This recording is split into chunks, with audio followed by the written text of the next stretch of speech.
Hello, everyone. Welcome to I think it's fourth lecture, right? So welcome to the fourth lecture of our lecture series on modular forms. So last time we defined what a modular form is, and then, let us recall the definition once again. So a modular form is a function on the upper half plane, a complex valued function on the upper half plane that is holomorphic, and it satisfies some kind of a modularity condition, that is f of az plus b over cz plus d is equal to cz plus d to the power k f of z, and this is true for all a, b, c, d in SL2Z. And also we required another condition, that is f is bounded as image of z goes to infinity. So this was our definition for modular forms. And as we discussed, that the second condition, the modularity condition, is a really powerful condition. Like, we have infinitely many matrices in SL2Z. And for all of them, I have a different functional equation. So the modular form has to satisfy all the infinite functional equations. But later we have seen a theorem that if this functional equation is satisfied for two matrices, then this same functional equation is true for the product of the two matrices, and also for the inverse of them. Then we have shown that if SL2Z is generated by a finite set of matrices, then it's sufficient for us to check the modularity condition on those finitely many matrices. Okay, so that's where we ended last time. Do you have any question from the last time? Okay, then I think we can start. We can go on proving that SL2Z has indeed finitely many generators. So our theorem is SL2Z is generated by two matrices, and those two matrices are 0, -1, 1, 0, and 1, 1, 1, 1, 0. So this is our theorem.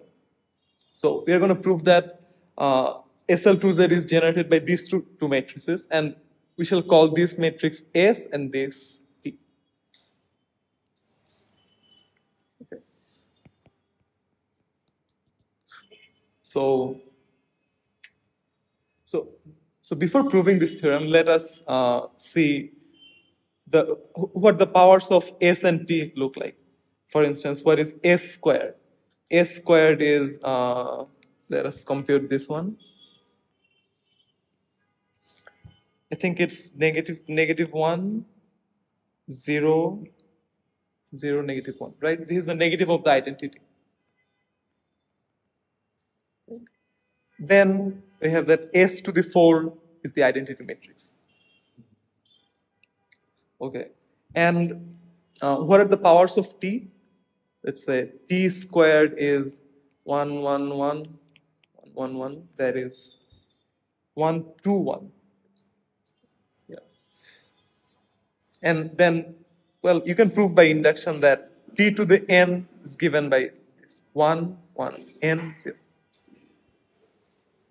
So this is T to the N. All right, so now suppose the subgroup generated by S and T is G. Okay, we have to show that G is equal to SL2Z, right? So for that purpose, let's take a matrix gamma, which is A, B, C, D in SL2Z. So we have to show that this gamma matrix is in G. Okay. So we shall now inspect where the action of S to the K and T to the K take gamma. Okay, so we shall see what these things are. So S to the K gamma and T to the K gamma. So we are going to see what these matrices look like. Okay, and as you can see, S gamma is S was 0, -1, 1, 0, and gamma is A, B, C, D. So this is, I think, minus C minus D, then AB, right? Yeah. So what the action of S does to gamma is that it flips the rows. It switches the rows and it negates the first row. Okay. So this is the action of S on gamma, and S square basically like changes the sign of all the elements. So and S square gamma is negative gamma. And then what is T to the N gamma?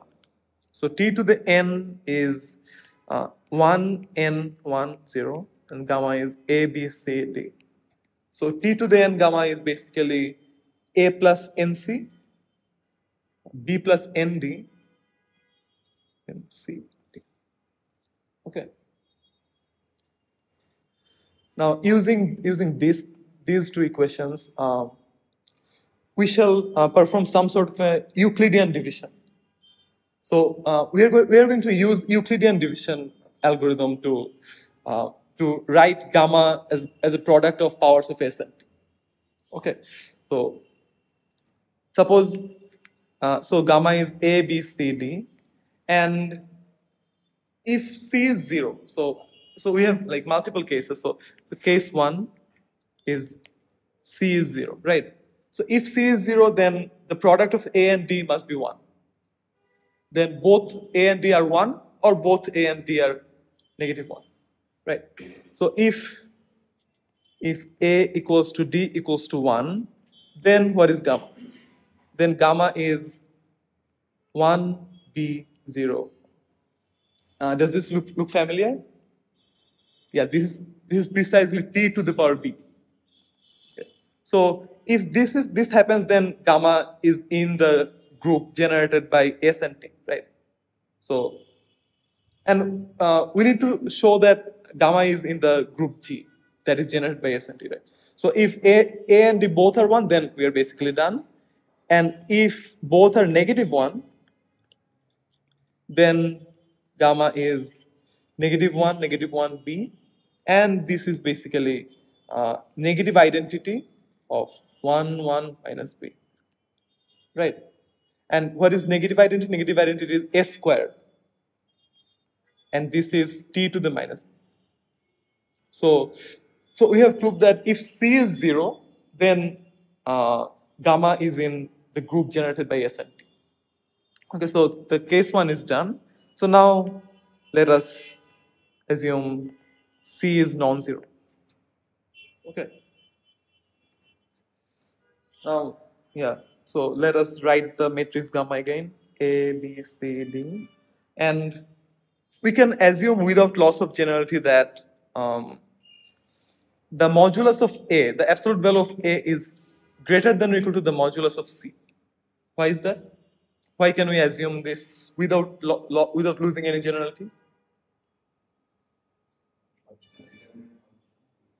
Well, not really, because if this is not true, then we can multiply gamma by S. Then the rows get swapped, right? So if let's say A is smaller than C, then we can basically consider gamma prime, which is S times gamma, right? And proving gamma prime is in G is equivalent to proving gamma is in G, since this matrix S is in G, right? Okay, so without loss of generality, we can assume that the absolute value of A is greater than or equal to the absolute value of C. Then from this, we can perform Euclidean division to get A is equal to CQ plus R, where R is in between 0 and C, right? Then what we are going to do is that we are going to subtract like C to the Q from A. So how can we do that? We can basically take T to the minus Q times gamma. So what is T to the minus Q? It is 1 minus Q, 0, 1, and gamma is A, B, C. then this does not change the second row, right? So the second row is as it is, and the first row is A minus CQ and B minus DQ, right? And what is A minus CQ? A minus CQ is R.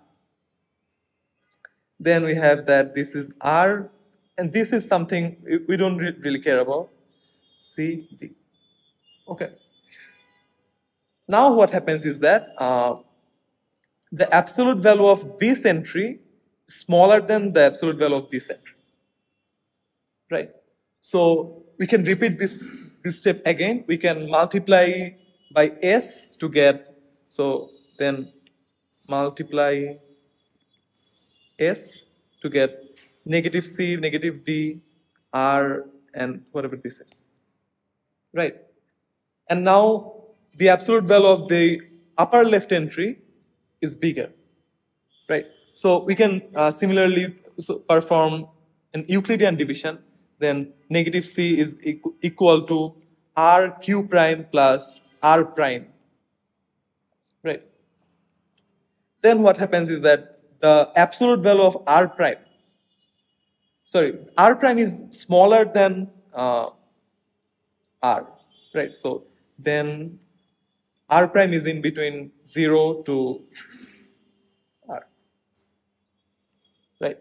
So we can basically continue this step again and again until we get some R to be 0.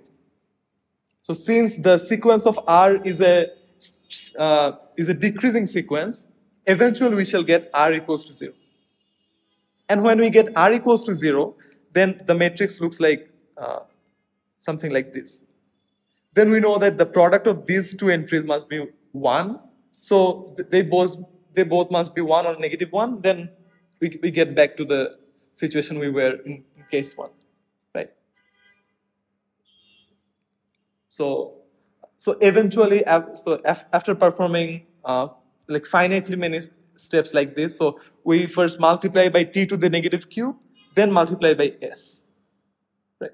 So performing these steps finitely many times, we get that some g times gamma is equal to, so g is in capital G. So g is an element in capital G, and this element is plus minus 1, this is plus minus 1, this is some m, and this is 0. Why does that have to be 0 after the number of operations? Because if we take the sequence of the lower left entries, that sequence is decreasing.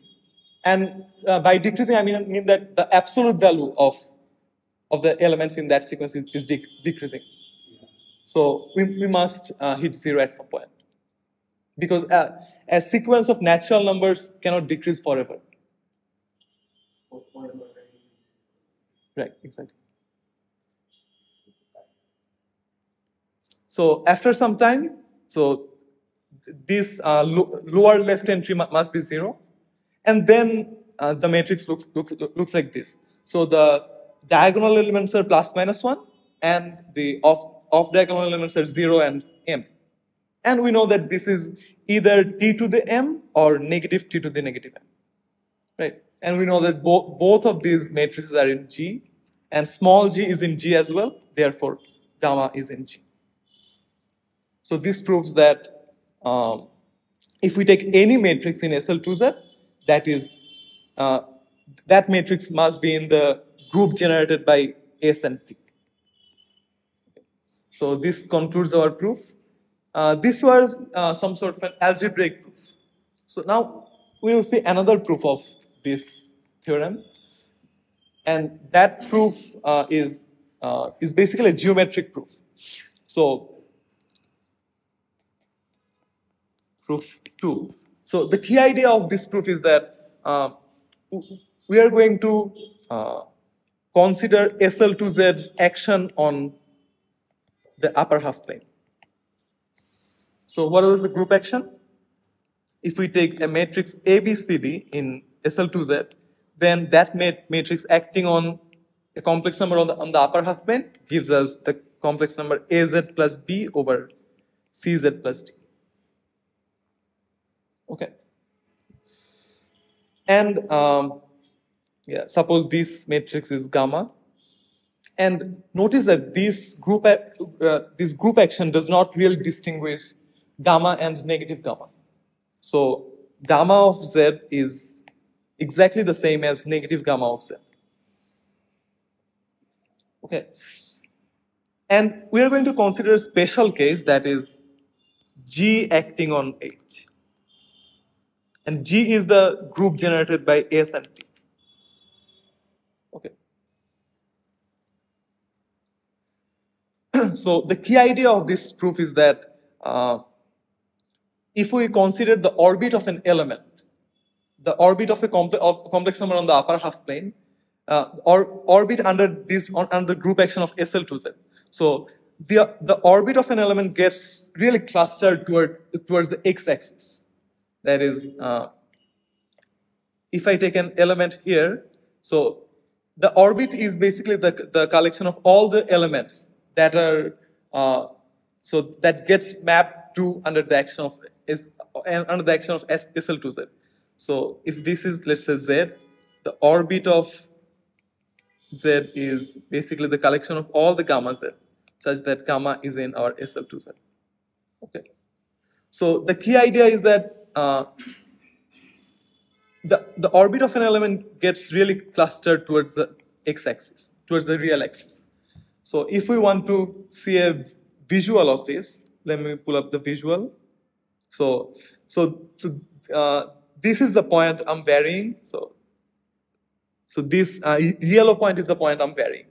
So as I'm varying this point, you see all the dots at the orbit of this point. Okay, and you can see that all the points on the orbit are really close to the most of the elements are really close to the x-axis, right?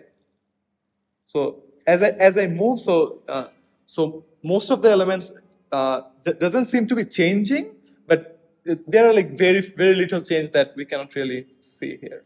So this is a nice little visual that shows us that like most of the I don't think most is a correct word, but yeah. The idea is basically that all the orbit gets really accumulated towards the real axis. So we are going to use this idea. Okay. So the relation of all these points is the orbit. Right. So as I have written here, the orbit of Z is the collection of all the gamma Z. Okay. Now let us start the proof. So the points which are very close to the x-axis correspond to which values of gamma? Oh, so yeah, I think. I mean, if you go to the previous so the points which are accumulated. So for which values of the group? Okay, so there's a thing called the fundamental domain. So the fundamental domain, so if I take any point on the upper half plane, there is a unique point on the fundamental domain such that those two points are equivalent.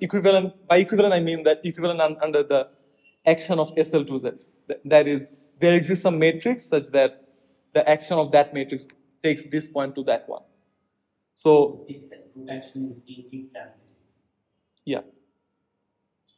So the fundamental domain is like this one. So I think it's better if I draw here. So this is the fundamental domain. I forgot the other ones, but let me just pull up from here. Yeah. So, So this is the fundamental domain, and if I multiply the elements of the fundamental domain by t, I get this little region, and by t square I get this region. T to the -1, I get this region. Okay, and this is the region that takes the points in the fundamental domain by S. So S takes the points on the fundamental domain to this region. Okay, then I think this is T inverse S. This is the region for T inverse S. this is the region for TS, okay, and so on and so forth. Then, yeah, there's another one here. Yeah. So this is for STS. I hope that's correct. And this is for ST. So there's some sort of fractal structure here.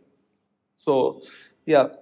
So the regions that are really close to the real axis. So there is some sort of self-similarity there. So,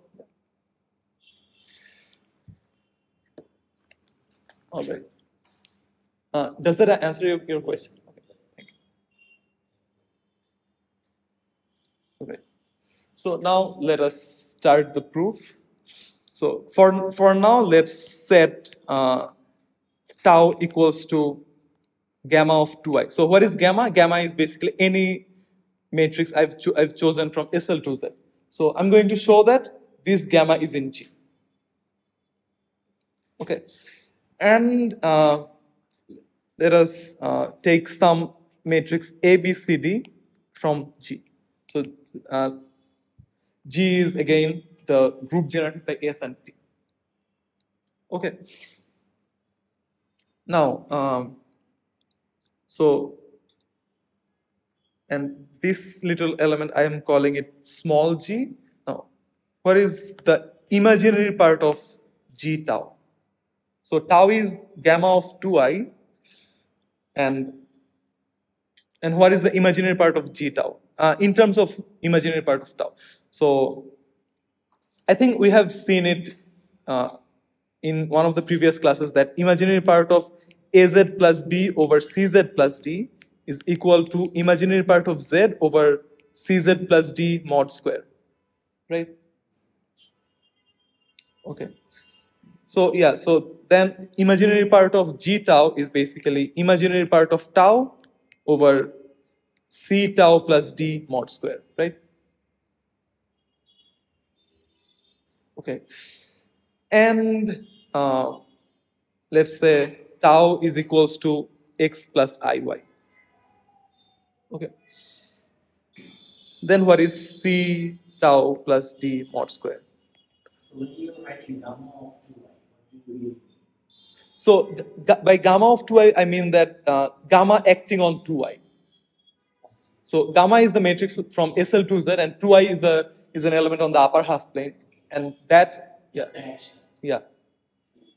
So this is a complex number on the upper half plane. So let us now see what is C tau plus D mod square. So this is C x plus iy plus D, right? And this is equals to Cx plus D squared plus Cy squared, right? Now, here's an interesting observation, that is, if, let's say, C tau plus D is bounded by some M, there are only finitely many choices for C and D.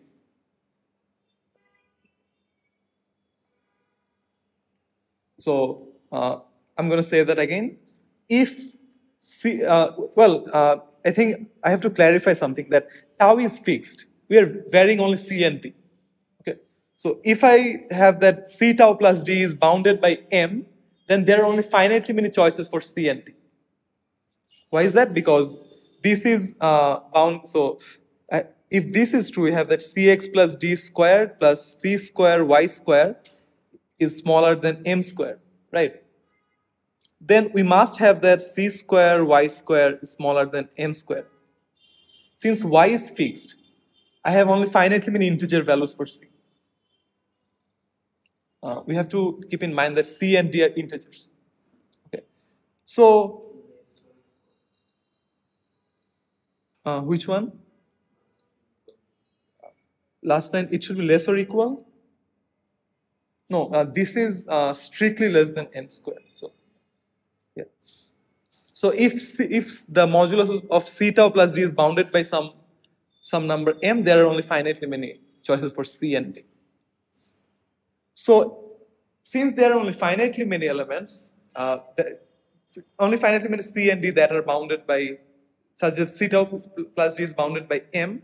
So we can look for the element with the shortest length. There are only finite limit elements, so we can basically go through all of them and check which one has the shortest length.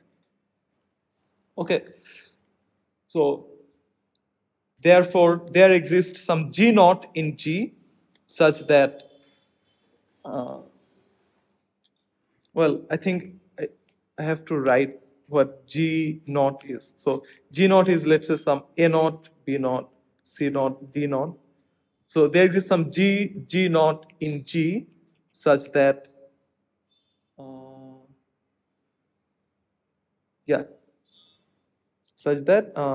C naught tau plus D naught is smallest.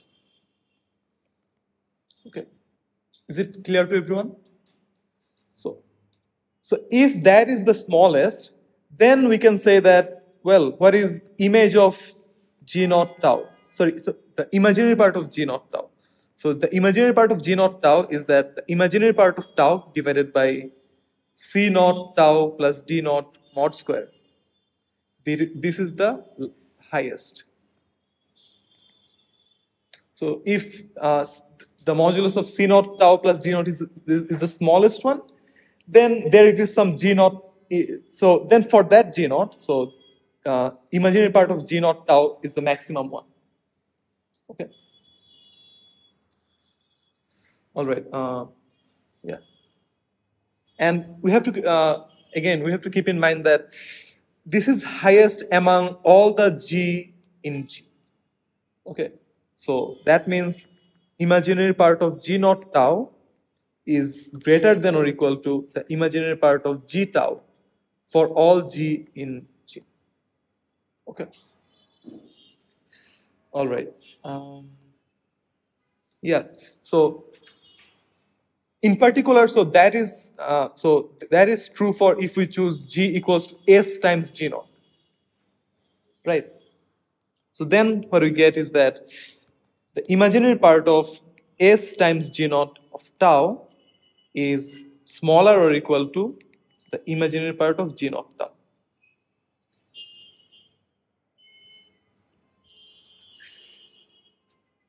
Okay, and what is this one? So this is equal to the imaginary part of S of G naught tau, right? And this is imaginary part of G naught tau divided by some Cz plus D mod square. So what is S? S is 0, negative 1, 1, 0. So Cz plus D. So Cz plus, so here C is 1 and D is 0, right? So this is G naught tau plus 0 mod square. All right. So then what we get is that the imaginary part of G naught tau over G naught tau mod square is smaller than or equal to the imaginary part of G naught tau. So what do we get? We get that G naught tau has modulus at least 1. Okay. And yeah. Also, another really interesting observation, that is the action of T to the n doesn't really change the imaginary part. So what is T to the n? T to the n is 1, n, 0, 1. It just shifts in the real line by n. So T to the n of a number gamma is, so not gamma, tau. So T to the n of tau is basically, if tau is x plus iy, then this is, sorry, x plus iy plus,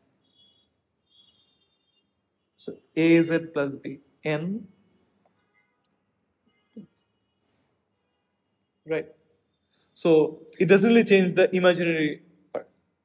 So by after multiplying by suitable t to the n, so we get this same thing again. And but this time we can choose n in such a way that the real part of t to the n g naught tau is in the interval negative half to half. Okay, so t to the n just changes the real part, keeping the imaginary part invariant. So we can choose such a n such that the real part is in between negative half to half. All right. Okay. Yeah. And again, g naught is in g, t to the n is also in g. So therefore, the g orbit of tau has an element in the set curly f. Curly f is all the z in the upper half plane such that the real part of z is smaller than or equal to half, and the modulus of z is greater than or equal to 1. What was tau was gamma acting on the Right. Well, we shall, we can verify that 2i is not really very special. Instead of 2, we can basically choose any real number that is greater than 1. Yeah. So, yeah. So, this matrix T to the n G naught is in G, capital G. So, that means the G orbit of tau has an element in this set curly F. So let me draw the curly F again. So this is the set, this is the region curly F. And this is what I think I've referred as the fundamental domain. Okay. So yeah. Also, a very interesting observation that is, if I take any element from the fundamental domain, that element has imaginary part at least square root of 3 by 2. So what is this point? So this point is a point such that that point has real part half, and that point has modulus 1. So this point is half comma square root of 3 by 2. And half plus square root of 3 by 2 I. And this point is negative half plus square root of 3 by 2 I. Right? And all the points are above these 2 points. So any z in the fundamental domain has imaginary part of z is at least square root of 3 by 2 I. So square root of 3 by 2. Okay, so this is a fun little observation. Yeah. All right, so now let us get back to this. So we have shown that the g orbit of tau has an element in the fundamental domain.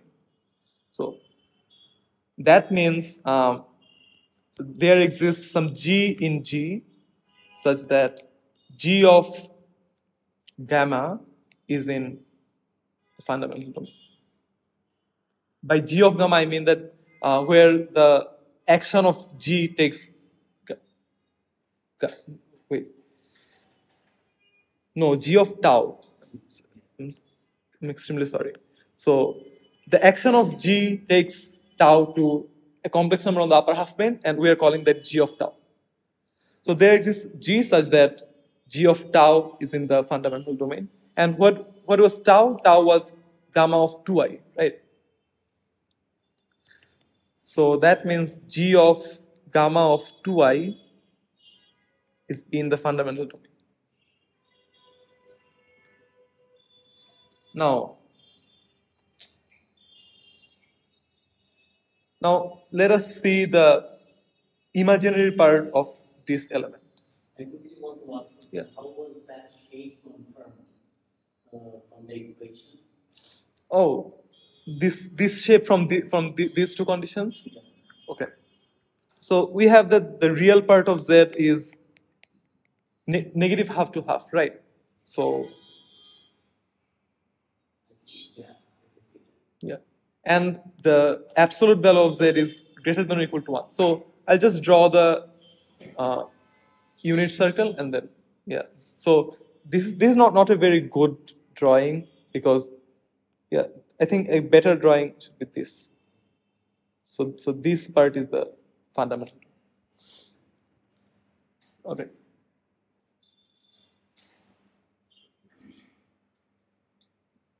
All right. So yeah.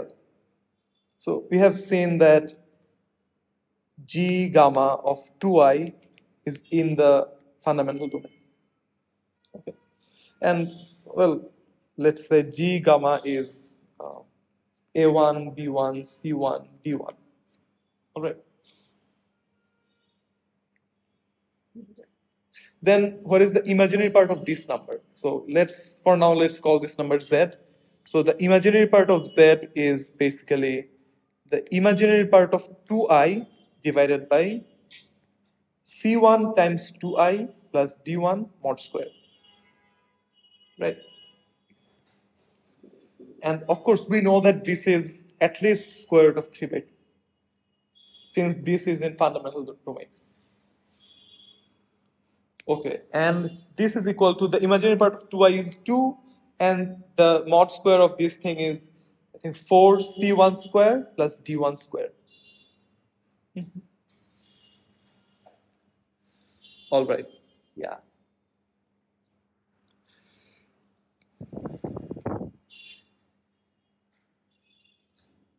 So we have that this is greater than or equal to square root of 3 by 2.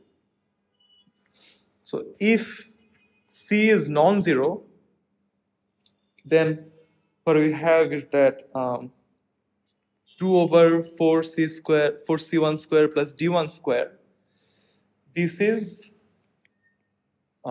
bounded by 2 over 4C1 square. Right? Well, of course we need C to be non-zero, so otherwise this doesn't make any sense. Okay. So this is 2 over 4C1 square, and this is 1 over 2C1 square. And this is bounded by half.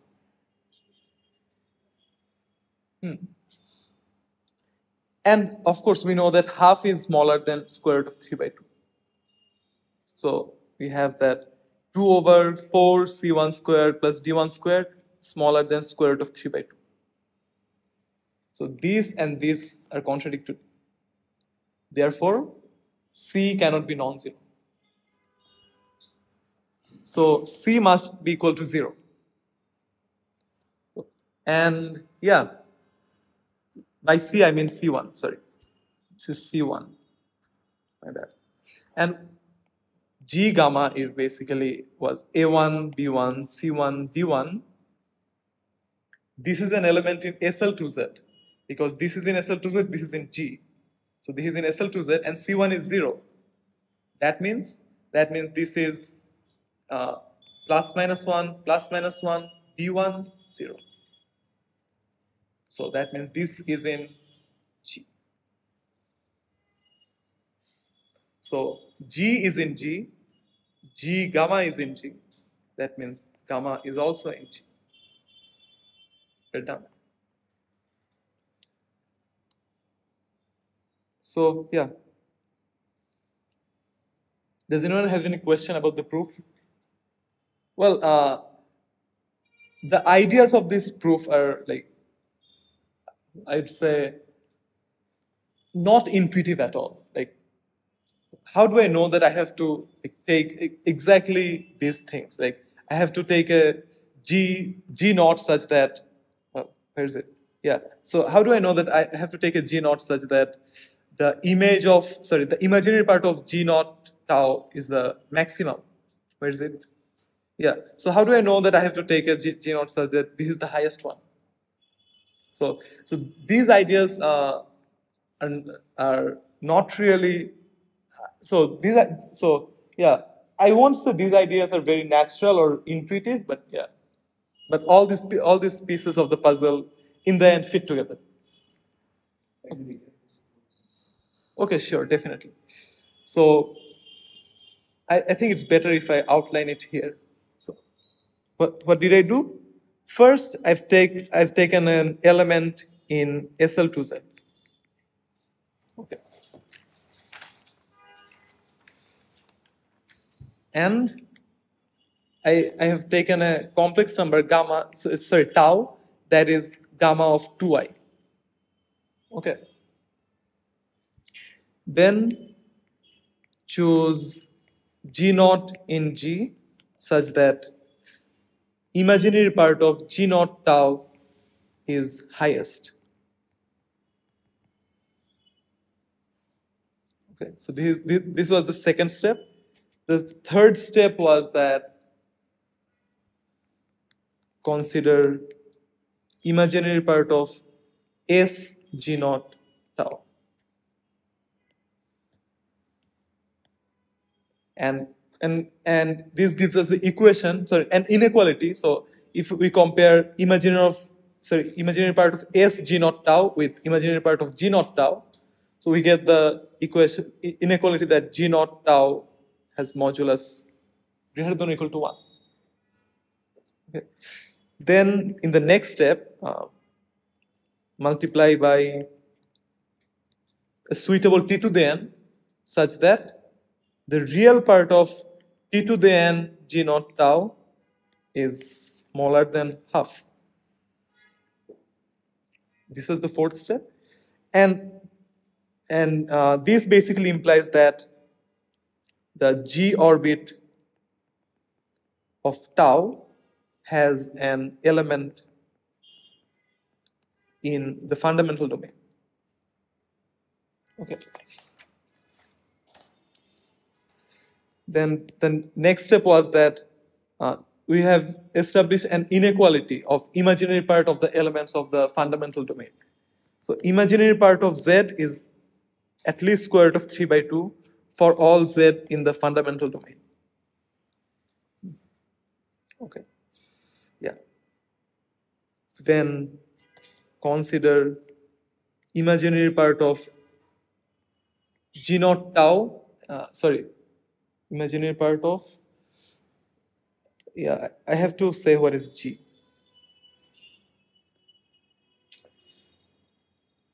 I think I have to erase this one. So this implies that there exists a G in G such that G tau is in F, right? Then the next step is consider imaginary part of G tau. And imaginary part of G tau is basically imaginary part of G gamma tau. And this is at least square root of 3 by 2. So then if G gamma is A, B, C, D, I think I've written it A1, B1, C1, D1 in the previous proof. So let's say if G gamma is A, B, C, D, then C must be 0. Because otherwise it violates this inequality. So if C is 0, then we are done, because if C is 0, then this matrix must be in G, must be in capital G. Capital G is generated by SMT. So yeah, that was the proof. Therefore, G gamma is in G generated by SMT. And since small g is also in G, therefore gamma is in G. So this was the outline of the proof. Is it too small on the screen?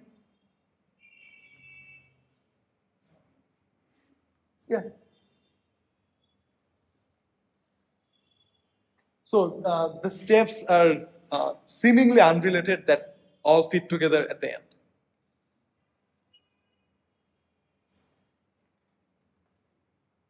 All right. Do you have any more questions? Okay, so now we can basically modify the definition of a modular form. So new definition of a modular form. So this definition is basically the first definition, except instead of infinitely many functional equations, I have only two functional equations. So f from h to c is modular form of weight k.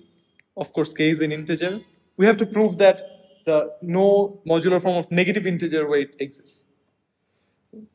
We'll prove it, I think, in the next class. Yeah. If and only if f is holomorphic, then f of z plus 1 is equal to f of z, and f of negative 1 over z equals to z to the power k f of z for all z in H. And the third one is the bounded condition, that is f is bounded as imaginary part of z goes to infinity.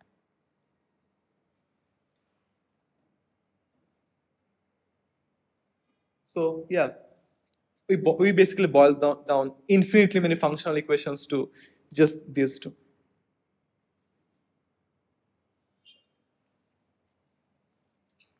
So there goes our new definition of a modular form. Now comes the burning question that, well, that's cool and all, but do they exist? So I think we're going to answer that question after 5 minutes. Now we are going to see whether modular forms really exist or not. So before that, we can define the modularity condition in a slightly different way. So like earlier, we defined the modularity condition as f of az plus b over cz plus d is equal to f of z times cz plus d to the power k, right? For all a, b, c, d in SL to z. Now we are going to rephrase this modularity condition in the language of a group action. Okay, so the group action is called Peterson slash action. So let us define that. So Peterson slash action. So it's called the slash action because the notation for this action is with a slash, as we shall see right now. So the group G that is acting here is, of course, our favorite group SL to Z. And the set we are acting on is the set of all the functions on the upper half plane. Okay. And let us now define this action. So let's take a matrix gamma from G and a function f from S.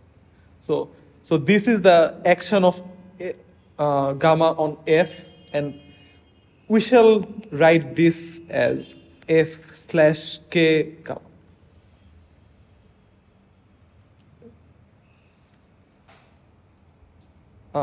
I don't really know what's so significant about this notation, but yeah, let's like bear with it right for now.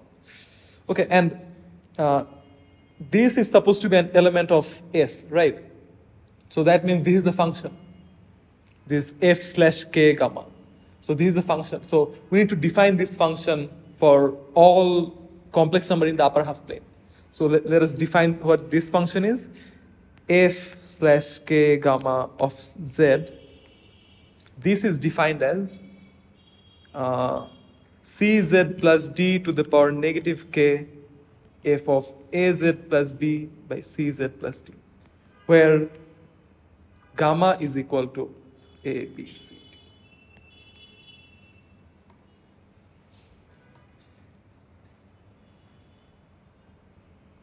Okay, and we have to verify that this is indeed a group action, right?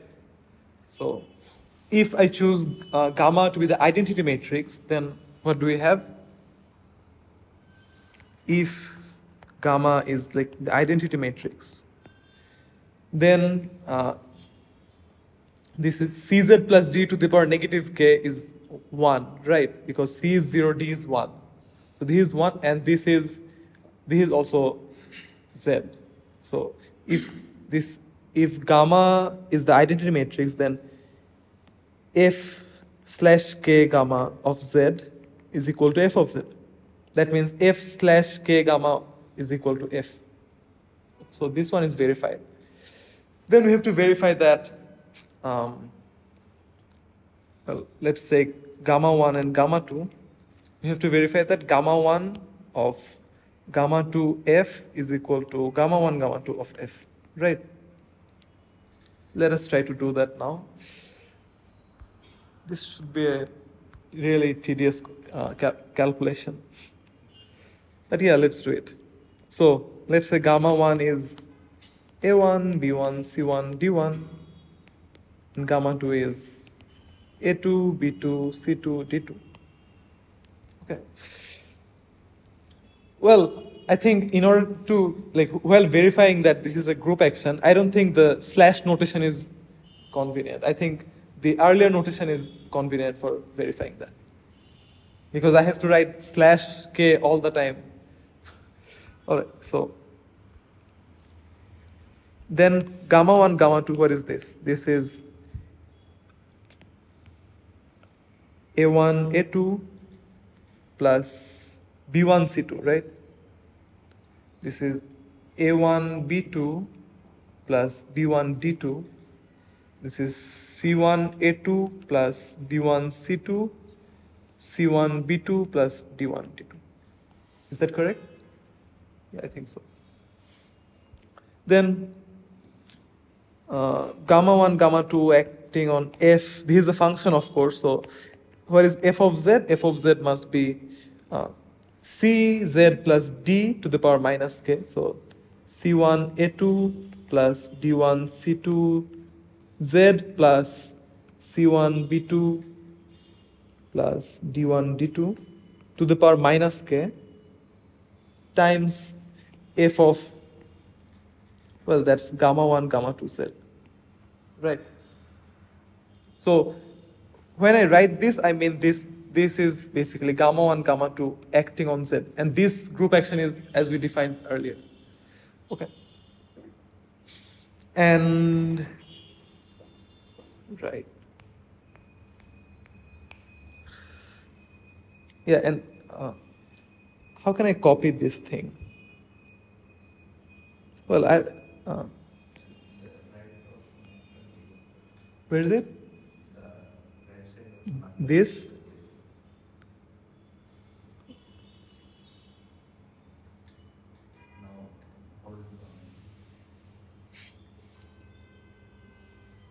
Oh, using the pen? No, this is like just the, okay. I have to copy the K as well, right? So I think,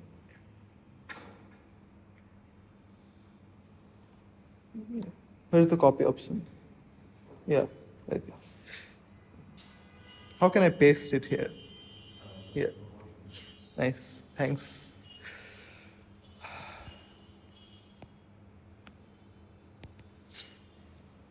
And this is like f of gamma 1 of gamma 2 z, right? And yeah, and as we have seen that gamma of f of z is equal to cz plus d to the power minus k f of gamma z, right? So this is equal to, so this means f of gamma z is equal to gamma of f of z times cz plus d to the power k. So let's put it here. I think I can paste again, right? Yeah.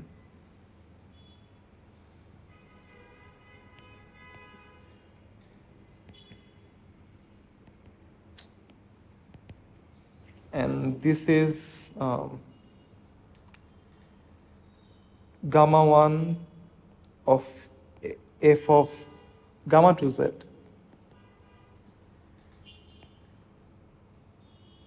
Is that right? Yeah. Gamma 1 of f of gamma 2z plus, so no, not plus, times c1z plus d1 to the power k. Right. And I can do the same thing here again.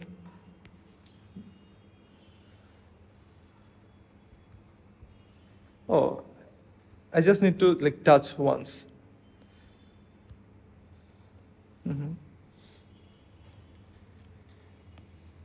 And I'll replace this thing using this equation. So I'll use this equation. So that is,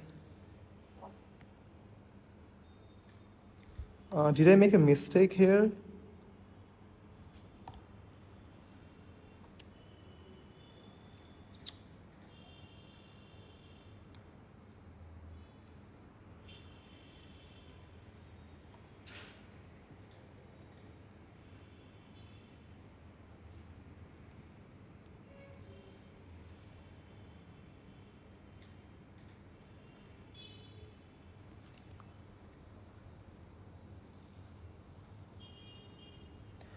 So if I try to use this equation, so I'm getting like gamma 2 of gamma 1 f of z, right?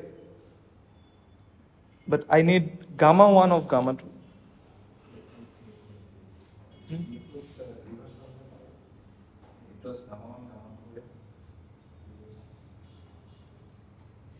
Yeah, it was gamma 1, gamma 2 f. No, I'm not changing the order. So this, I have used this equation here. Also, I've made another mistake, that is, this should be gamma 2z. Yeah. So now, for this, I'm using this equation. So if I use this equation, what do I get? I get that gamma 2 of gamma 1 of f. Right.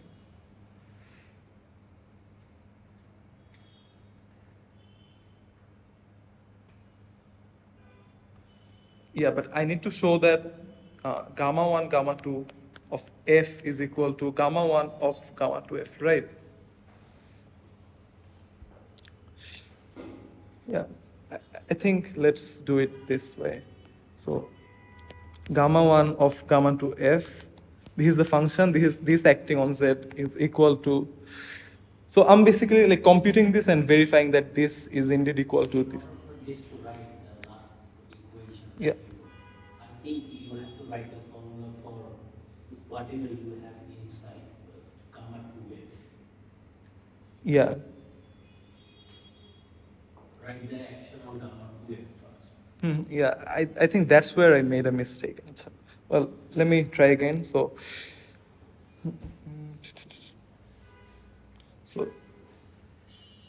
what was our definition again?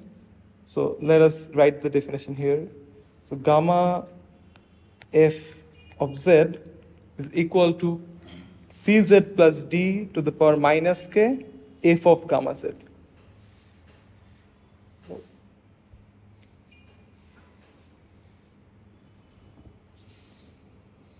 So this is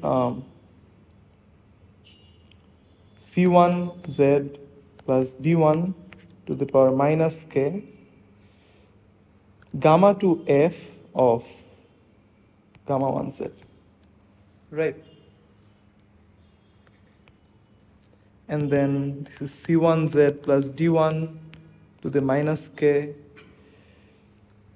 This is c2 gamma 1z plus d2 to the minus k f of gamma 2 gamma 1z. Right. Again, we get a similar problem like before.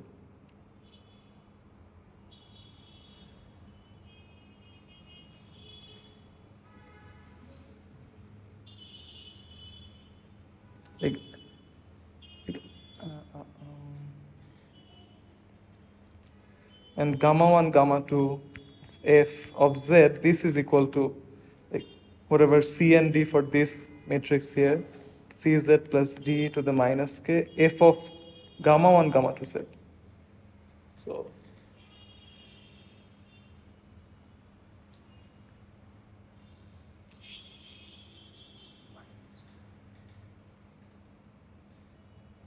like they are not necessarily commutative.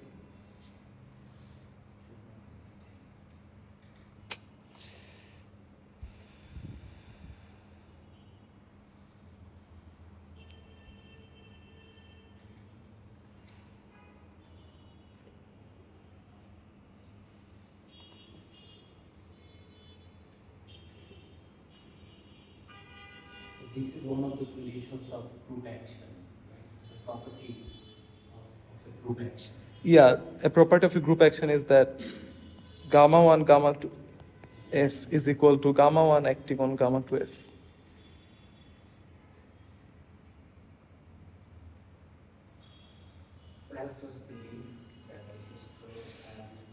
Yeah, probably we are making some mistake somewhere, but yeah, let's let's just go on. So for now, like suppose this is indeed a group action, and yeah, okay, okay, okay. I'm gonna write the group action again. So gamma f of z is nothing but Cz plus D to the minus k f of gamma z, right? Now, the modularity condition is equivalent to the fact that f is invariant under this group action. So, f satisfies the modularity condition if and only if gamma f is equal to f for all gamma.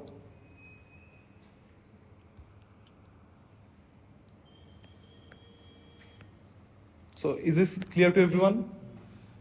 Right? Because if gamma f is equal to f, then we have that f of z times Cz plus D to the power k is equal to f of gamma z.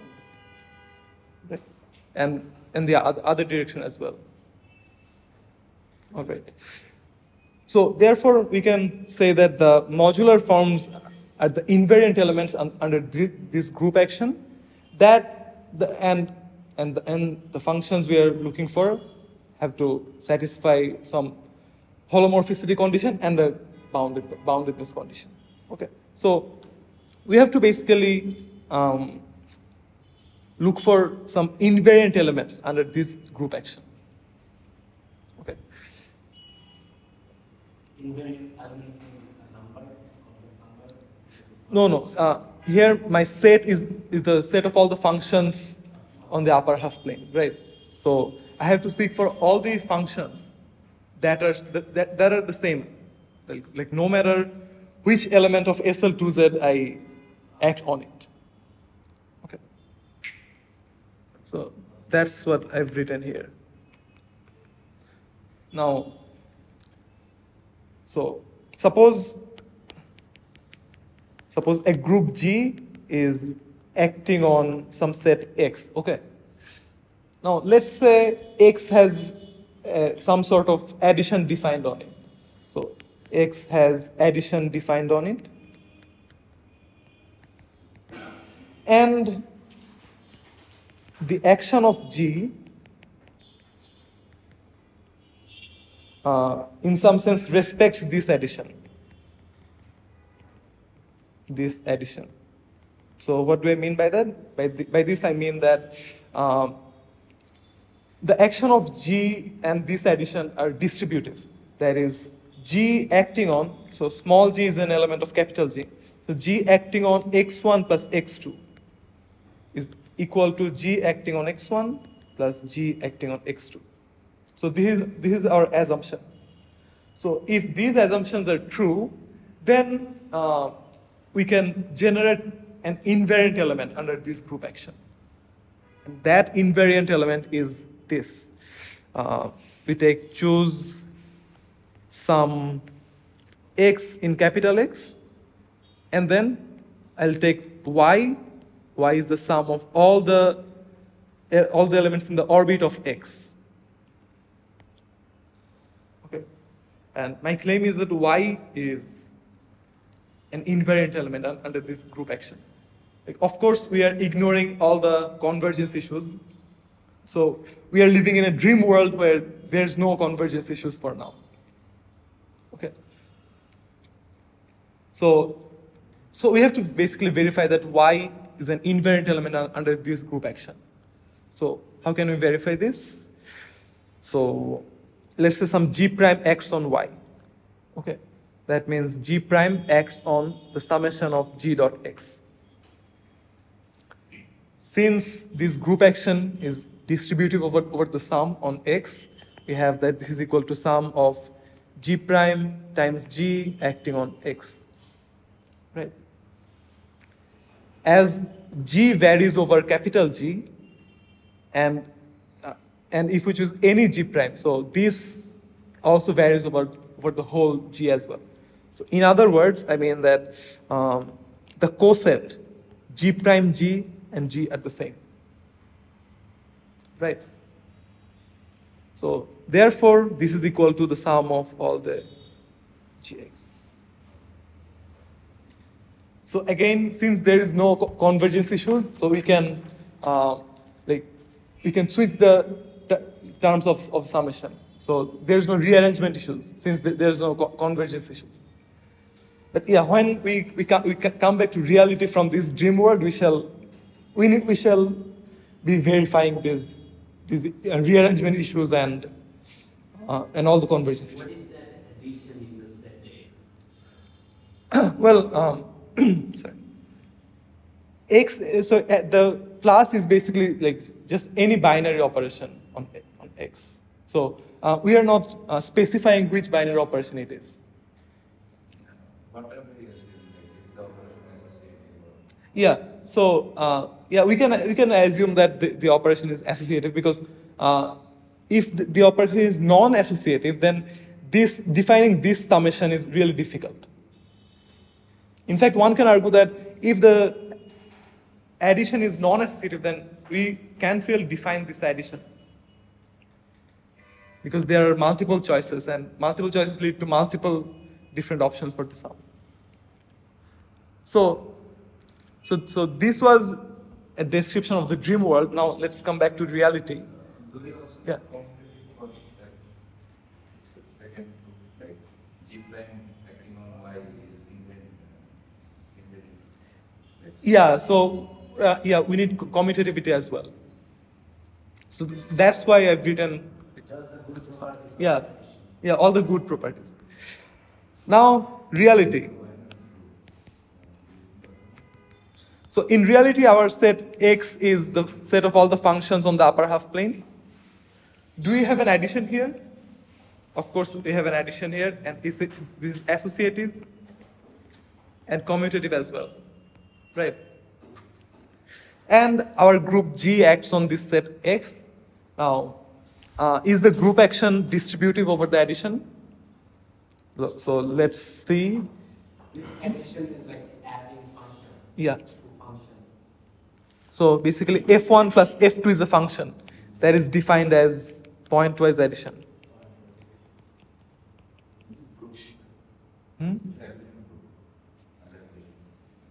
Abelian group under addition, yes. The identity element is the constant function 0.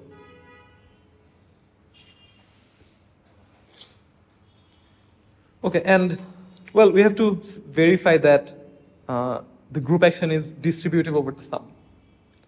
So let's say some gamma x on f1 plus f2 of z.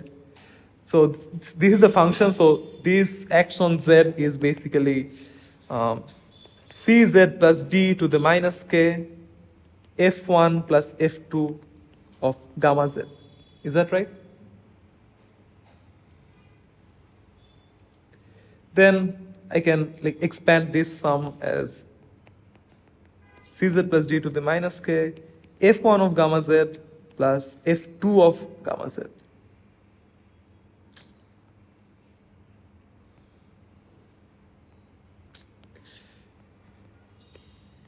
Okay, then this is nothing but Cz plus d to the minus k f1 of gamma z plus Cz plus d to the minus k f2 of gamma z, right? And this is nothing but gamma f1 of z plus gamma f2 of z. Yeah, so therefore gamma of f1 plus f2 is equal to gamma of f1 plus gamma of f2. All right, so we have all the good properties. Now, so as per our discussion above, so an invariant element. So an invariant element of this group action is the sum sorry, where gamma acts on some phi and gamma is in G. G is our SL2Z. And phi is basically any function. Okay, now we are not in our dream world anymore, so we have multiple issues. First of all, this is an infinite sum. So we have some convergence issues. Also, along with the convergence issues, we also have rearrangement issues as well. Because if this sum is not absolutely convergent, then we can basically rearrange the terms and get a different sum. And yeah, and the rearrangement issues occur, like as we have seen here, because the coset G prime G is a permutation of G, right? So these are equal as sets, but they are permutations. So we have some rearrangement issues here. Okay, so we are going to verify all of them very soon. Okay, now what is sort of the simplest choice for phi? So remember, phi is the function from H to C. So what is the simplest kind of function we can choose for phi?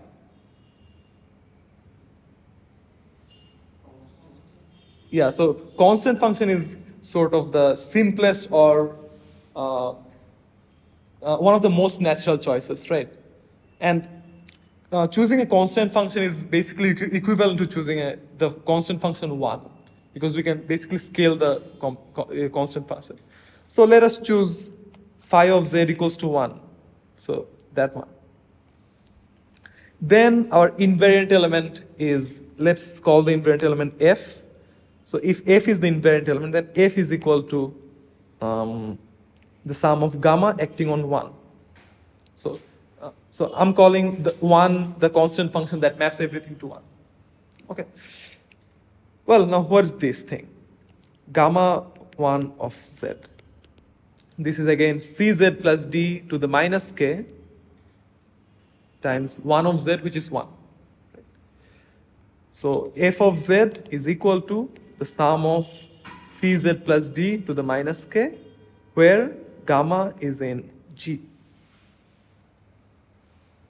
Okay. Yeah. So far, everything is clear to everyone? Where is gamma? Oh, yeah. So gamma is, let's say, A, B, C, D, and it's in SL2Z. All right. So, but now we have a really. Oh, yeah. So, in order for this to be an invariant element, we need convergence. We also need absolute convergence, because the absolute convergence guarantees us that no rearrangement issues occur.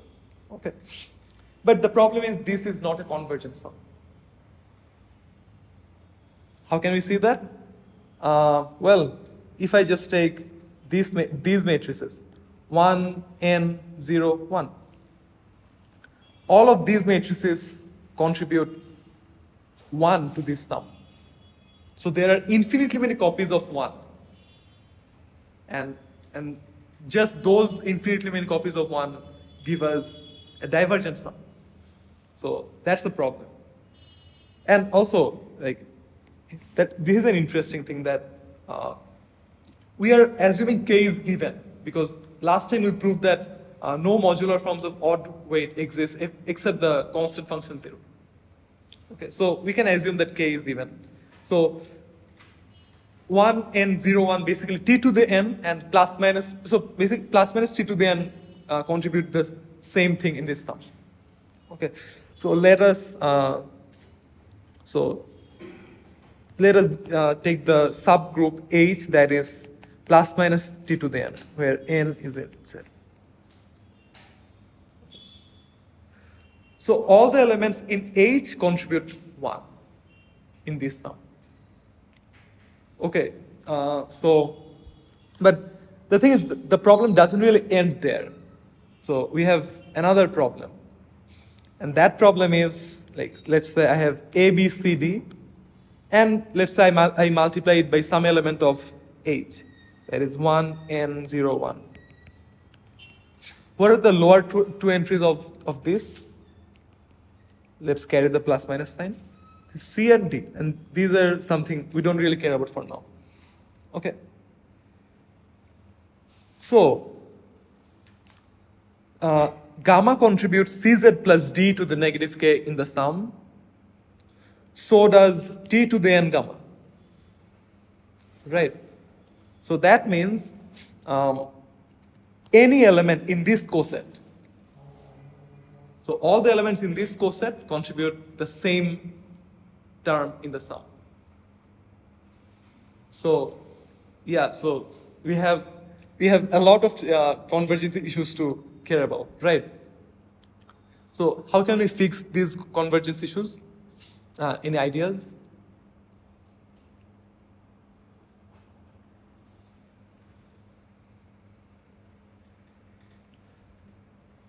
So basically all these cosets,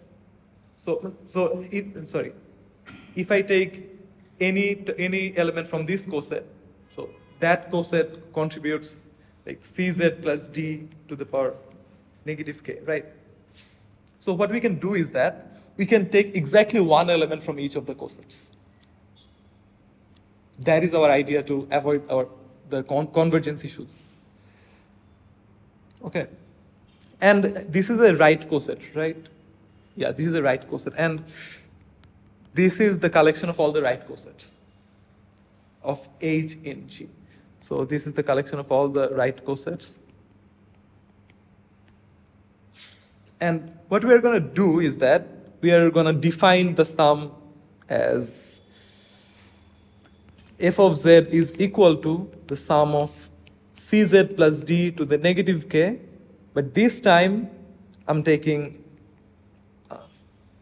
H gamma from the collection of all the right cosets, and where gamma is equal to A, B, C, D. And H is 0 and 1 and 0, 1. No, H is the subgroup. So H gamma is a coset. Yeah, H is which subgroup? So H is the subgroup of all the plus minus T to the n. And I think this is sometimes written as capital gamma sub infinity. So the elements here are of this form, plus minus 1, 1, n, 0.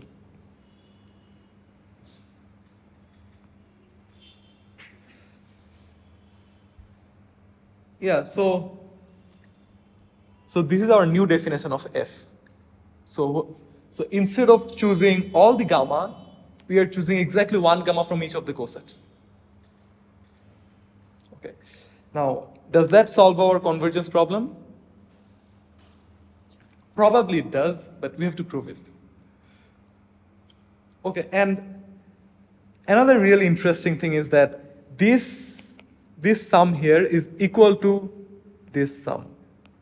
Half of sum of Cz plus D to the minus k, where C and D are integers, such that the GCD of C and D is 1.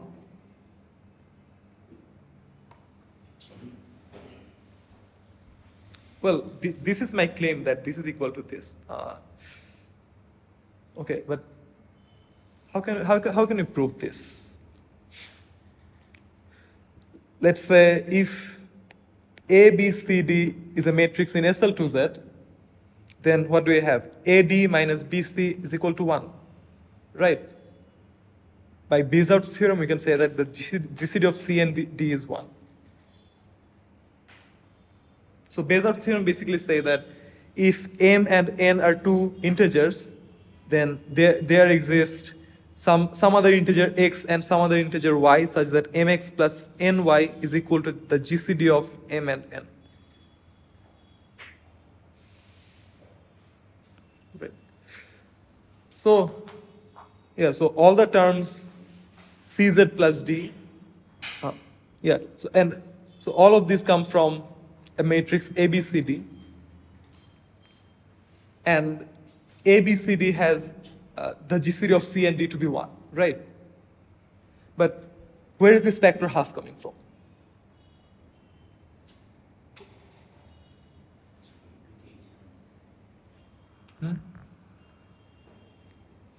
Repetitions, yeah. So if we consider the sum of all the CZ plus D to the minus K such that the GCD of C and D is 1, then let's say, yeah, so then this contains the pairs. So, how should I phrase this?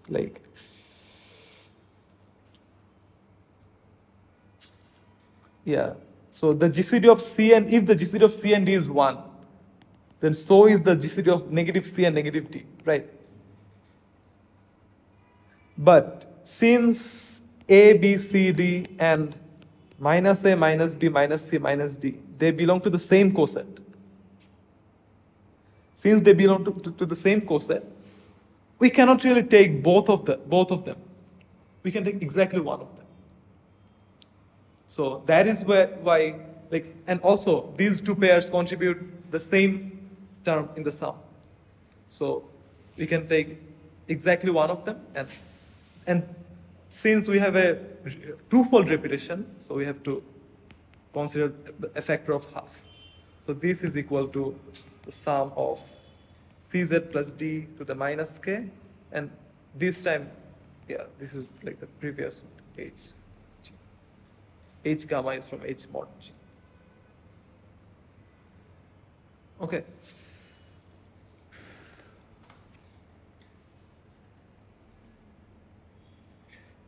Yeah, but we still have to check for we still have to verify the convergence issues, right? Also, yeah. So before we actually prove the convergence of this sum, there's a natural extension of this construction. That is, so half of CZ plus D to the minus K. This was our F, right? And well, let's name it by its actual name. That is E sub K of Z. So E sub K stands for the Eisenstein series of weight K. And we can naturally, well, this sum is not over all C and D. This sum is over all the C and D that has GCD1. And we can naturally extend it to the sum of all these CZ plus D to the minus K, where C and D are integers, and we need another thing, that is not both C and D are 0. So the pair CD is not equal to the pair 0, 0. So this is a natural extension of the sum we've seen earlier. And this is also called the Eisenstein series of weight K, but this is normalized. So EK is the normalized one. So, yeah. So when you have this relatively prime issue, then you have this normalized. Yeah. Well, we haven't really seen what the term normalized mean here. So that has something to do with the Fourier coefficients. So we'll see them soon. Okay.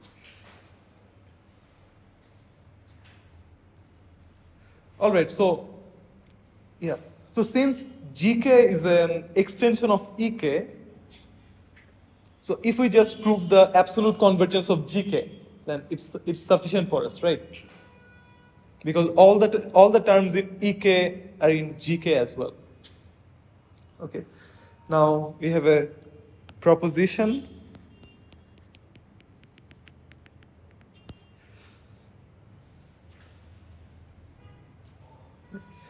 Suppose I have a subset of the upper half plane that is denoted by capital R sub R comma S, and that is defined as all the x plus iy such that the modulus of x is smaller than R and y is at least S.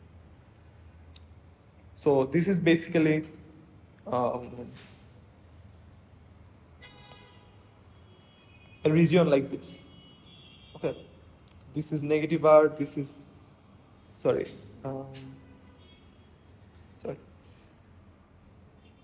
Yeah, this is R, this is negative R, and this is S. And S is positive, as always, since we are only dealing with the upper half plane. Okay. And so my claim is that GK converges absolutely and uniformly on R sub R comma S.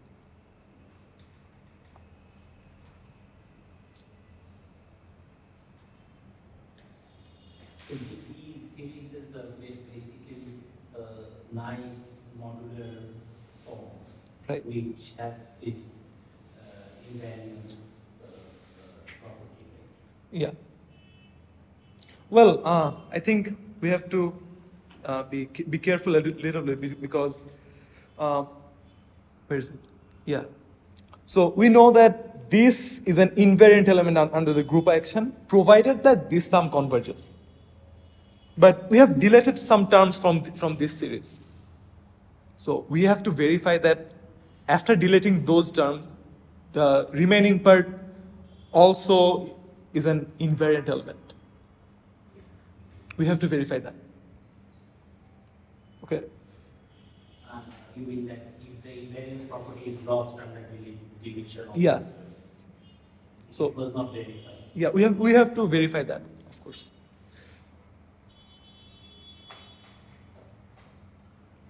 Okay, so let us prove the convergence.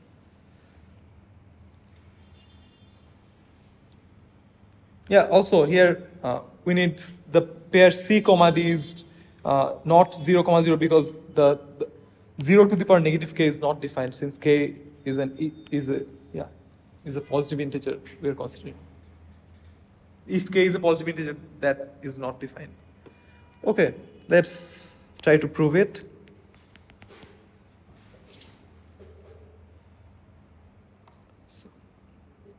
GKZ is equal to sum over 1 by mz plus n to the power k, where,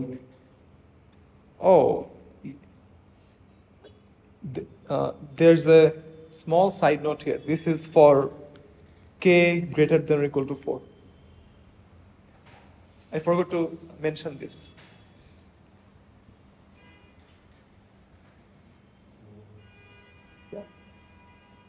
Well, later we'll prove that modular forms of weight 2 doesn't exist. Like the only modular form of weight 2 is the constant 0 function. So the interesting things start from 4. So as I said before starting our class that E4 and E6 generate all the modular forms. So all the magic starts from 4. And the k should be like always even, right?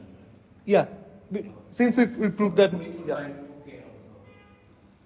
Yeah, we could. Yeah, and a lot of the textbooks write 2k instead of k. Okay.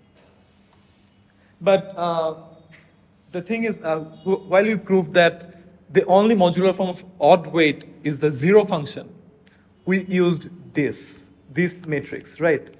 The negative identity matrix. And here our modular group is SL2Z. That is our matrices come from SL2Z. But there's a thing called the full modular group. The full modular group is PSL2Z. So that is basically SL2Z modded out by plus minus I. So here there's no negative I, right? And yeah, and for PSL2Z, like actual, like interesting modular forms of odd weight exist. And yeah, well, we are mostly dealing with SL2Z here, but if we choose another modular group, so if we choose another 2 by 2 matrix group to be our modular group, then if that group doesn't have the negative identity, then for that group, we don't have this matrix, right? And for that group, modular forms of odd weight can exist. Okay. So these are some sort of side remarks. But yeah, we'll mostly deal with, not mostly, we'll always deal with SL2Z. Okay, so let us come back to our proof. So, yeah. So we have to prove that this sum converges absolutely. That means we have to show that this mz plus n to the k, this sum converges. Right. Now let's say z is equal to x plus iy in our nice little subset r sub r comma s. Then what is mz plus n, the modulus of nz plus n? Let's say I put a square in it.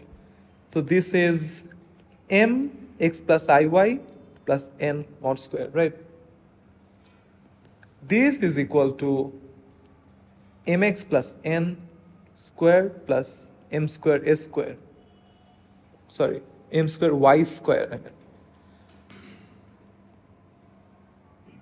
And remember, the definition of R sub R comma S was that the imaginary parts are larger than S, and the real parts are bounded by R. So this is at least mx plus n squared plus m squared S squared. Okay, now let's see. Yeah. So I think we need to clarify what's our goal here. Our goal is to show that there exists some C such that mz plus n, the modulus mz plus n is greater than or equal to C times the modulus of mi plus n. This is our goal. Okay. All right, so yeah.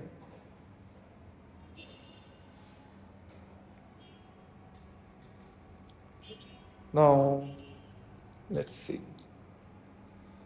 Oh, and this is square root of m square plus n square, right?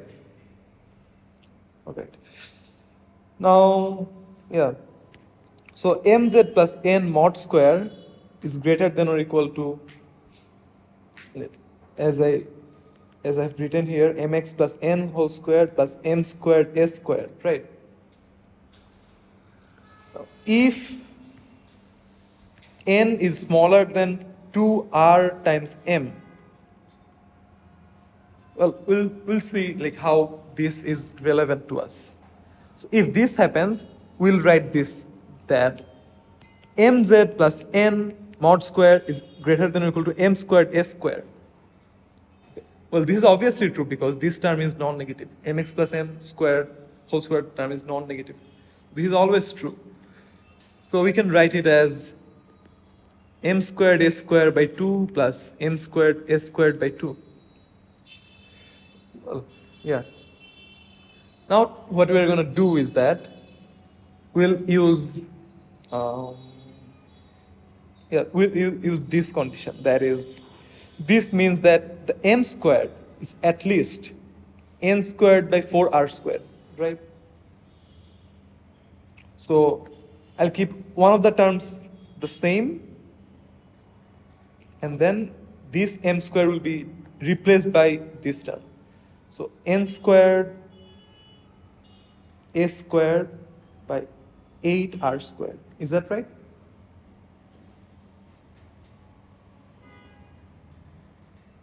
Right. Is that 4 you did? Y- 2r squared? Yeah.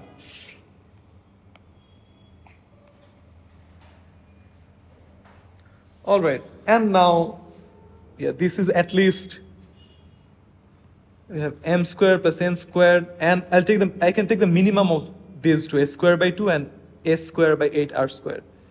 Minimum of a squared by 2, a squared by 8r squared. All right. So yeah, and this is true when the modulus of n is smaller than 2r times m. But what if this is not true? What if I have modulus of n is greater than 2r times the modulus of m? So if that is, if we have that, then we can take mz plus n squared is at least m squared a squared plus, remember we have another term, mx plus n squared. This time we are not truncating the sum. This time we are considering both of the terms. And we are now trying to bound this term. So, yeah. Let's see. So my claim is that mx plus n, the absolute value of mx plus n is at least the absolute value of mx minus the absolute value of n, this.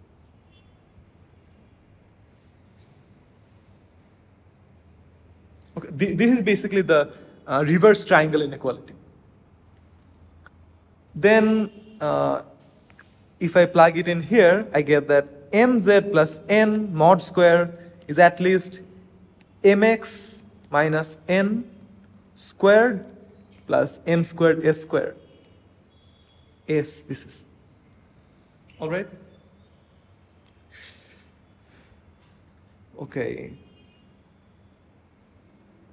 Yeah, now I have to bound this thing, this mx minus n. The difference of the absolute value of mx and n. So here I have the condition that n is larger than 2rm, right? And what was r? R was so r is the bound of the real part. So x is smaller than r, right?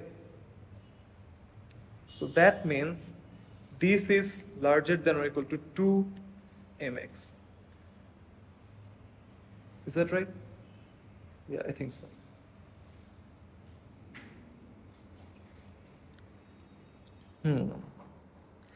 Then if we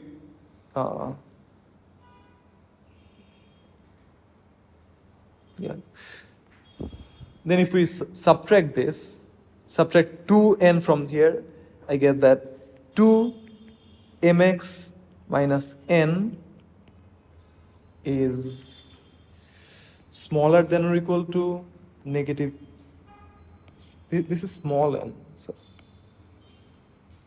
right. So that means this is this.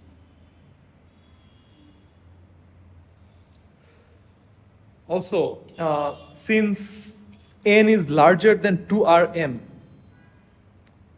we must have that this term is negative, right? So if we again take the absolute value, we get that absolute value of mx minus n is larger than n over 2. Because the term on the left hand side is negative. All right. Now let's plug it in here. We get that mz plus n mod squared is at least n squared over 4 plus m squared s squared. right? And our like same old trick, this is greater than or equal to minimum of 1 over 4 and s squared times m squared plus n squared. So we have got ourselves two inequalities. So if I think it was n smaller than or equal to 2rm, we had that mz plus n mod square is at least just minimum of what? S squared over 2 and s squared over 8r square, right? M squared plus n squared. And otherwise, I have mz plus n mod square is at least minimum of 1 over 4 s square, then m square plus n square, right? So we can take the minimum of all these four and say that therefore mz plus n mod square is at least c times m square plus n square. Where is c? C is the minimum of all four these. S square over 2, s square over 8r square, 1 over 4, and s square. Well, we can basically delete s square from here because s square over 2 is clearly smaller. So yeah, so we have proven the existence of such a C.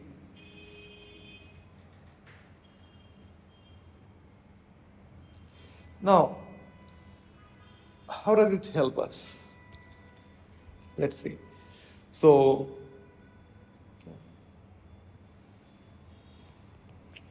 we know that this is smaller than the sum of all the mz plus n to the power k, right?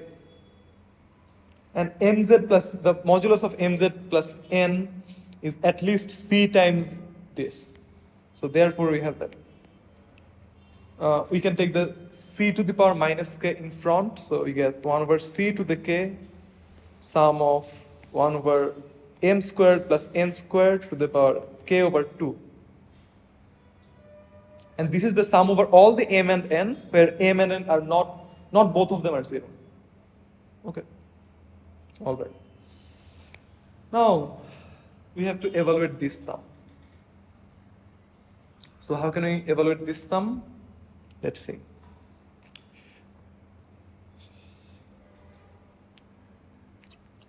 So for now, consider m and n such that the maximum of m and n is, let's say, j. So how many pairs m and n are here? How many m and n has this property that the maximum of the modulus of m and n is j? So j is a positive integer, of course. Minus minus j plus j. Right, but So j. But not all of them will have this property. So if, yeah, 4j, yeah, yeah, j or negative j, right. Minus j plus j plus 1. So twice j plus 2. Yeah, but order matters here, right? We can flip them and get different pairs. So let's say if the maximum is m, then m is j. Then how many options for n we have? Twice j. Twice j plus 1. Then the options for n we have are 2j plus 1. And the option for m I have is 2. Right? So here we have 4j plus 2 pairs. And if n is the absolute value of n is the maximum one, then of course, by the same logic, we have 4j plus 2 pairs again. But we have 4 double countings.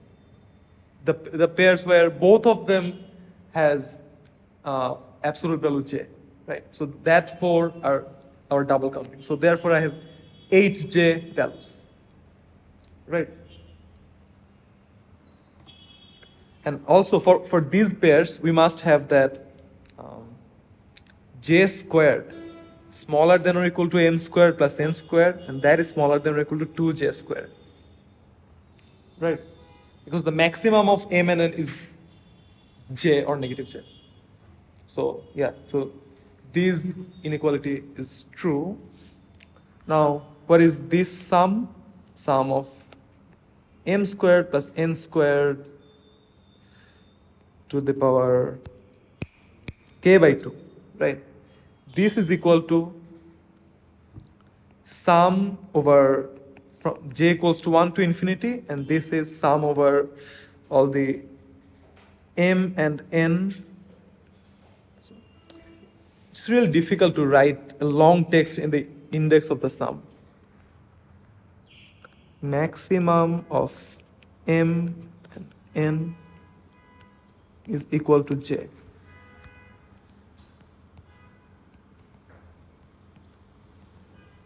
Right. And we're almost done. This is equal to the sum of j equals to 1 to infinity. And this term is small, so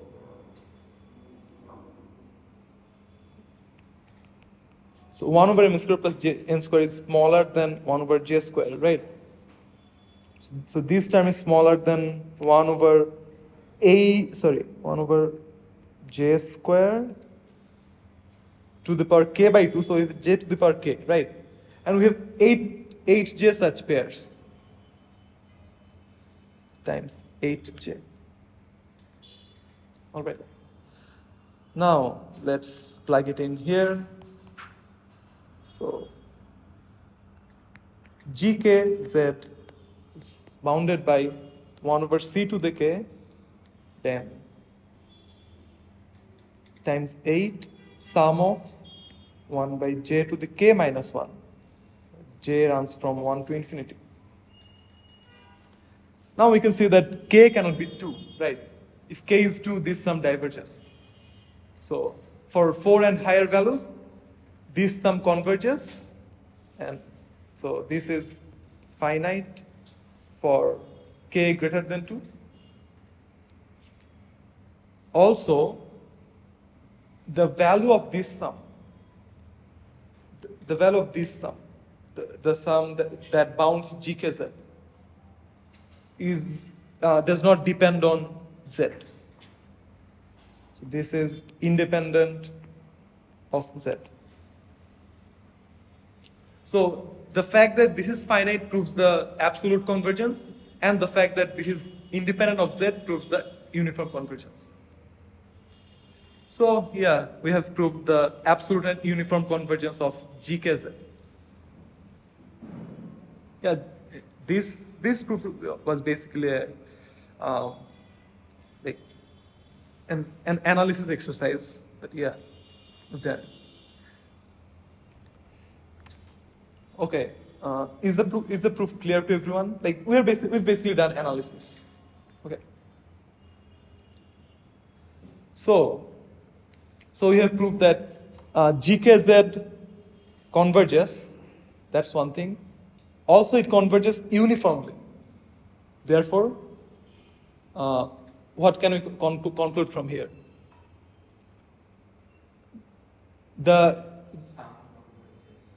We have proved that the sum converges absolutely and uniformly. And this is an uniform limit of holomorphic functions, right? Because like what is gkz? Gkz is sum of 1 by mz plus n to the power k, right? And all the so the limit function gkz is the limit of the finite sums, right? And all the finite sums are holomorphic functions. We have proved that this is an uniform limit. Therefore, gkz is holomorphic. Holomorphic. Yeah. Okay. Yeah, so we have proved one of the three conditions of modular forms. I think I'm going to take 5 more minutes, if that's okay with everyone. Now we have to verify that this satisfies modularity and it's bounded as the imaginary part goes to infinity. And verifying the modularity condition is really easy since we know that we have to check only two conditions, right? So what is gk z plus 1? So gk z plus 1 is, let us verify this. This is 1 over mz plus n plus 1 to the power. Right? As m and n varies over all the integers, this also varies over all the integers. So, and we have proved the absolute convergence. So we don't have any rearrangement issues. So we can safely say that this is gkz. So we have verified one of the functional equations. What is the other one? G minus 1 over z, right? Let's see, what is this? 1 over m minus m over z plus n to the power k, right?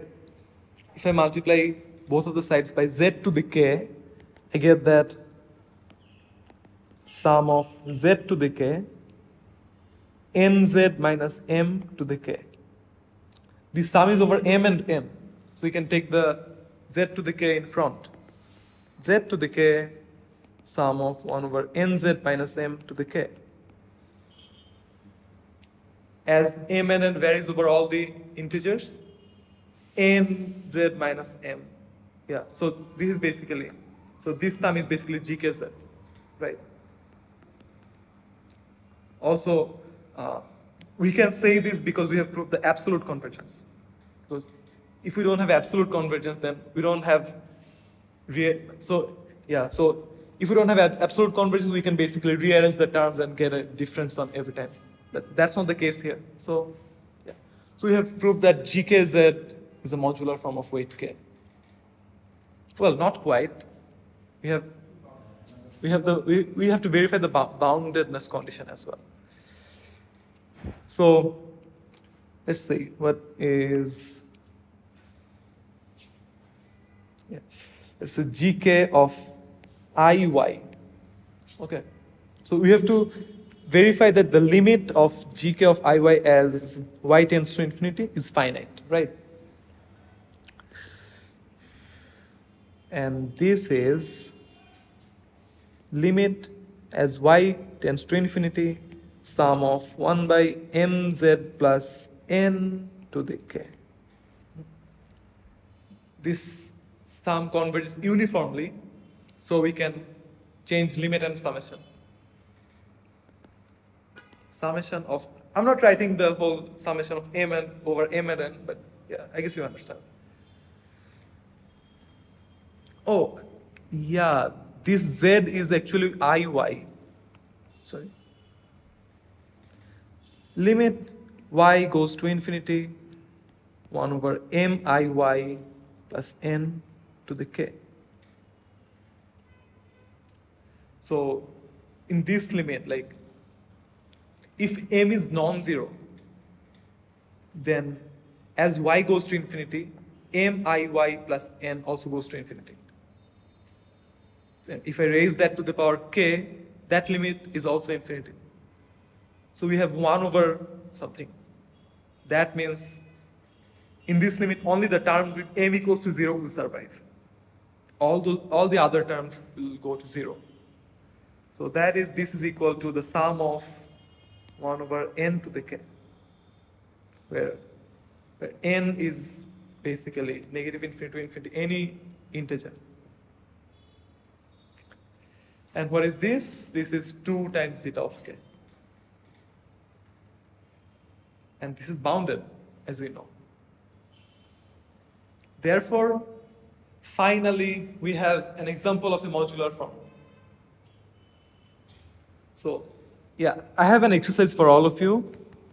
the exercise is prove that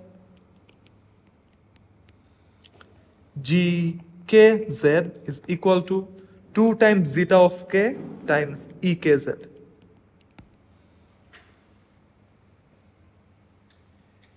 So now you can understand that in ekz, if we take the limit of like z as imaginary part of z goes to infinity, that limit will be 1. And that is what we mean by normalization. So gk is non-normalized, but ek is normalized. Because, I'm going to say that again, imaginary part, so limit of y tends to infinity of ek of iy, this is 1. So that is why we call ek normalized. So in order to prove this thing, you need to show this. Since we have shown that gkz as imaginary part of z goes to infinity, that limit is 2 times zeta. So from the exercise, this will follow. Well, yeah, that's all for now. Do you have any questions? So like the m and n pair we are taking integers. Those are actually Gaussian integers, right? We can think of them as No, like Gaussian integers are this, okay, where this is the collection of mi plus n, where m and n are integers, right? And we have shown that mz plus n is smaller than or equal to c times. We have shown the existence of such a c such that this is smaller than or equal to this, right?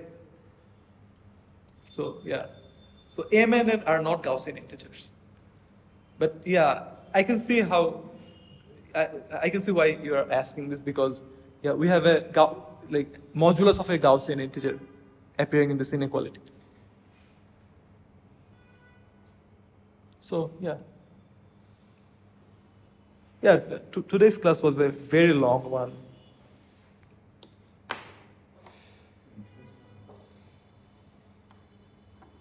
Okay. If there is no other question, I think we can